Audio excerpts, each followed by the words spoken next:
Yo-yo and hello, my name is Lydia, and on today's episode of my 25-pound yo-yo, we will be celebrating my channel's 1-year anniversary. In this episode, I'd like to give you a little bit of background on how this channel came to be and what my inspirations are, as well as give everyone a big thank you for all of your support. So, without further ado, let's watch this next clip about my 25-pound yo-yo and come back and discuss. My 25-pound yo-yo, a year in review. My channel began in March of 2021 because I saw a gap between YouTube weight loss journals and weight loss coaches. The only content I could find about yo-yo dieters was about why yo-yo dieting was bad. I wanted a space for people that know the struggle to laugh, commiserate, and maybe learn a few things. The channel started as a series of categorized compilations of diet myths I've heard over the years. These videos let me express myself in a creative outlet that seemed to entertain my friends and family. I had made about a dozen videos in my format of intro, animation, discussion when the unthinkable happened. Tess Holliday announces she is anorexic. I made my one and only rant video, and it was significantly more popular than my other content, like 10 times more popular. I then started to weave in different styles of content and also different topics regarding weight, fat phobia, and diet culture. I still really enjoy making content about weight loss, but as a companion to learning how to lose weight, I think it's important to debunk all the information out there that keep people from achieving their healthy weights. I love analogies. Anytime I hear ridiculous fat acceptance rhetoric, I like to think of examples that would make that same logic look silly. I debunk alternate facts with science, but I debate opinion with comparison. I try to be factual and kind. I don't criticize the appearance of anybody's body, but I will dispute claims of health at any size. I also strongly believe that mental health is huge in weight loss, but the answer should be to address those emotional problems rather than accepting obesity. In late January 2022, I posted my Tess Holliday Lies Part 4 video. And this video seemed to crack the YouTube algorithm because since its debut, it's been giving me a steady stream of views. These views have also led to likes, comments, and subs, things that have been all new for me. This channel only had 24 subs before that, and now we are well over 500, and that to me is just crazy.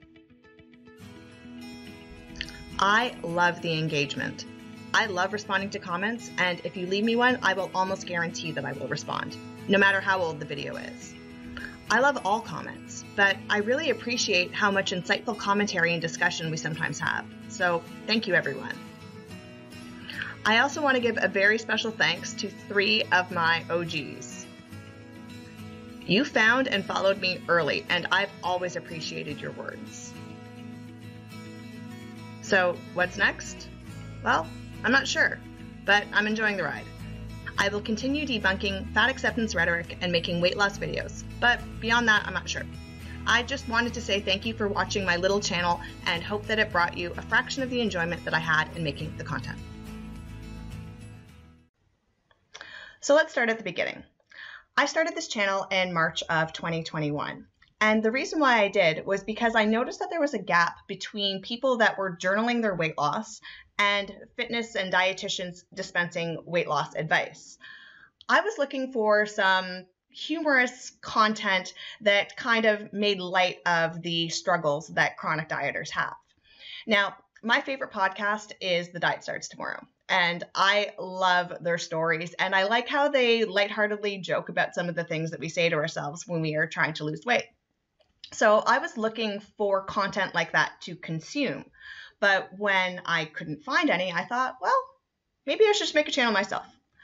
So I started out by brainstorming all of the diet lies and myths and silly things that I say to myself or that my sister says or my friends say, and trying to categorize them into groups like, oh, those are signs that your clothes don't fit, or that's something a skinny girl would say, or no, you can't out exercise your bad diet, those kind of categories. And then I made the content around that. Now, all of this was from personal experience, and the goal was just to give myself and my friends and family something to kind of laugh at and also learn a few things. Now, I started dieting really, really young. Like my first diet, I was 8 years old. And I was a competitive figure skater, and part of that is maintaining a certain look, and we always had to be quite thin. So my weight has been monitored my entire life, and I've seen which diets work and which ones don't, and I see which is more sustainable versus something that you might want to do to drop weight quickly but don't expect to keep it off. So I have a lot of experience in the dieting world, and my content, yes, it is based on someone who is like me, who just oscillates these nagging 25 pounds up and down, up and down, up and down over and over again. However, I do think that the information that I do present can apply to anyone of any body size at all. Now, the channel started as just my own personal stories. Things like going shopping with a friend and they'll say, oh, yeah, it fits. It's just a little short. And I'll be like, it's not short. It's too small. Things get short when you fill out more width, or especially trying on a dress and saying, oh yeah, it looks great, but it's just a little bit wrinkly in the back. Like, that's not wrinkled because it's too big. It's too small. It's because it's stuck on your hips. And if you were in a bigger size, you could pull it down straight and then it would be flat. So just finding all these little lies that we tell ourselves rather than acknowledging weight gain was one of them. As well as when we're on diets and we say, oh no, I'm following it to the T. And then when you actually go back and look, like, no, that's a tablespoon of peanut butter instead of a teaspoon. Actually, that was like 3 tablespoons of peanut butter. Or things like, yes, well, I'm exercising, so I can, of course, eat whatever I want. And like, your exercise burned 400 calories. That meal there is 1,200. So, you know, just kind of draw attention to some of the little fibs that we tell ourselves whenever we're struggling to lose weight. But this transitioned from just the things that I've had from my own personal experience to then the things that I start to see on TikTok, Instagram, and other social media. So needing to debunk not only my own personal thoughts, but all of those diet claims like lose 10 pounds of fat in a week. Like, you can't. It's mathematically impossible. Or use lemon water to speed up your metabolism. Like, if the lemon water does anything, you're looking at a handful of calories. It's not really going to do anything. So, you know, just finding all of the latest fad weight loss trends and trying to debunk them with science and facts. Now, this was the area that I planned on staying. This was going to be my lane. I've already come up with my format. I'm going to do a little introduction. I'll make a little animation about the highlights, and then we'll come back with a longer discussion about the points. Then I started to notice that fat acceptance rhetoric was making its way into mainstream. And I had to say something about it. So this started with that very, very, very first Tess Holliday video. I didn't plan on making that video. I had my format. I knew what I was doing. I had no plans of making that video. But after that news broke, I couldn't help myself. I flicked on my camera. I said a completely unscripted rant. Heck, I'm so disheveled in the video too. I think I had like just gotten up or something. I didn't even do my hair or makeup, but I was angry and I recorded that rant. And when I recorded that rant and posted it, I felt a little like maybe I shouldn't have done that, because that's not like me. I'm very prepared. I usually plan out what I'm going to do. I make an animation. I make some script notes. I did nothing of that. Nothing at all. But that video got so many more views than anything else I had ever done. And I was shocked. And let me put this into perspective. I am a very, very small channel, as you know. And at that time, I'm seriously getting 5 to 15 views on a video, and half of that is my friends and family. So I really I wasn't doing the channel so much for reach. I was just doing it for myself and those who know me. But yeah, that video went from like my others getting like 5 to 15 views to like over 100. And I was completely shocked by this. So After that video was posted, I started to also explore a couple more avenues in the fat acceptance rhetoric domain. So I made some videos on HAES, on thin privilege, on fat phobia, and adding that to my content. I still really enjoy making weight loss videos, but I now see the two things are companions to each other. We need to debunk all that rhetoric about inability to lose weight and being fat is healthy in order to get the motivation to do the weight loss. And then I have the supporting materials on how to do it. So I have some videos that are more about fat phobia and all of the rhetoric that is going on in the fat acceptance community, and have complementary videos that are about weight loss. Once you decide that you want to lose weight, here are some tips and tricks on how to do it. I try hard to deliver my message with as much humanity, compassion, and kindness as possible. I don't want to label people that have obesity as lazy, ugly, gross, anything like that. It's unhealthy, and I will debate all of their speaking points as to why they think it is healthy. But I'm not going to attack them for any other sort of personal reasons.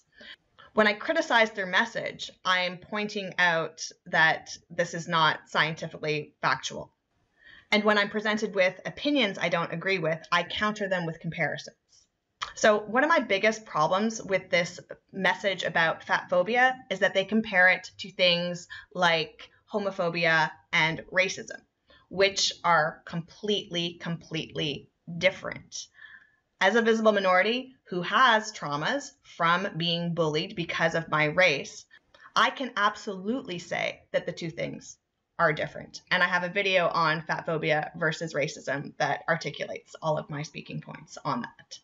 So my videos will have some political type of commentary to them, but in general, I like to stay in the space of health and fitness and why the radical movement of fat acceptance is wrong, but also to address the mental health issues surrounding it and not just sweep those under the rug as people just being lazy.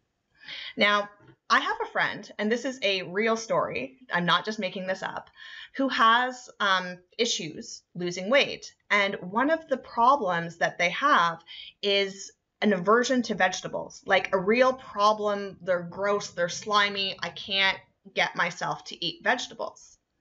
Well, fat acceptance will say, fuck you, vegetables, right? Isn't that in Virgie Tovar's Fat Babe boot camp or something? Like, no, my friend is going to counseling to get over their aversion to vegetables. It's not a good idea just to accept, oh, I don't like vegetables. No, it's something that my friend knows they need to get treated in order to be healthy. When I hear Tess Holliday speak, I hear a lot of trauma in there. I don't think that all of her issues are dealt with around food, and she needs help. I see a lot of trauma and hurt in the people that are making the fat acceptance TikToks. I want to treat them with compassion, but that does not mean that I agree with their message. So now I'd like to talk a little bit about my channel growth over the past year and how I'm really bad at promoting myself. So when I started out very quietly. I did not go on my personal social media and promote myself and get everybody I know to subscribe to my channel. I actually did it very quietly because I didn't want to be perceived as being pushy and forcing my opinions on my friends and family. So instead, I launched the channel and I only gave links to it to the friends that I thought might be interested. Now, I'm not hiding what I'm doing. I've told my other friends verbally that I'm doing this, but I didn't shove the links down their throats because I'm just really bad at that. I didn't want to force them to support me if they didn't want to. Now, the night after I published my first video, I think that I went to sleep thinking, oh, I wonder what's going to happen in the morning. Am I going to blow up overnight? And I logged into YouTube and I think I had 4 views. I'm like, oh, okay. And I figured, okay, I guess this is not how it works. You don't just make a video and it happens. So I continued on. After about 3 videos, I was in this bit of a groove, and my sister was laughing along with my content. I had other friends sending me messages saying they can't wait for the next one, and that was all the support I needed. And that was what my community was going to be, just my friends and family. And it was also an outlet for me to vent some of my frustrations about dieting. But then when Tess Holliday announced that she was anorexic and I did that video and I got those views, I was in shock. I was absolutely in shock because, you know, going from 5 views to 100 views was a big deal to me. And then I thought, okay, well, maybe now my channel will start to grow. But no, my next few videos were still in that maybe up to like 30 views, but you know, that's about where it was.